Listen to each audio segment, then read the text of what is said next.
মা, সুজি আমাকে মারতে গিয়ে ও নিজে আগুনে পুড়ে মারা গেছে। ওর বডিও খুঁজে পাওয়া যায়নি মা। যা হয়েছে ভালোর জন্যই হয়েছে। এখন তুমি আর রনি মন দিয়ে সংসার করো। এখন আবার কে এলো? যাই। কে কে আপনি? আমি সরলা। শুনলাম আপনাদের বাড়িতে কাজের লোকের দরকার। হ্যাঁ, তোমার মুখটা দেখাও। না না না মারবেন। আমি একটা ব্রেত রেখেছি স্বামীর মঙ্গলের জন্য। ও আচ্ছা আচ্ছা, এসো এসো এসো। মা,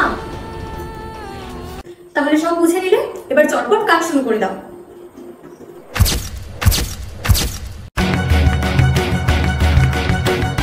আমি আগুনে পড়িনি, আগুনে তো পূর্বে তোর ভাগ্য। এবার রনি আমার ছিল আর আমারই থাকবে। এই মারবি কাপি। আমি তো চা কফি কিছু খাই না। দাঁড়া, অনেকে দিয়ে আসছি। না না, কেন? দাদা বাবু তো প্যারা কফি খান। তুমি কি করে জানলে? বড় মালকে বলেছিলেন। ও আচ্ছা।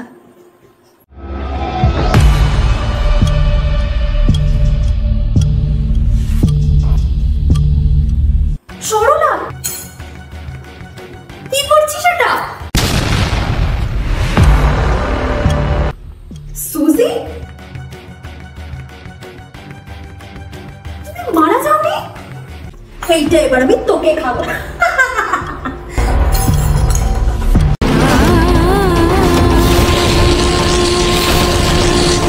না সুজি, আমি এক্ষুনি পুলিশকে ফোন করছি।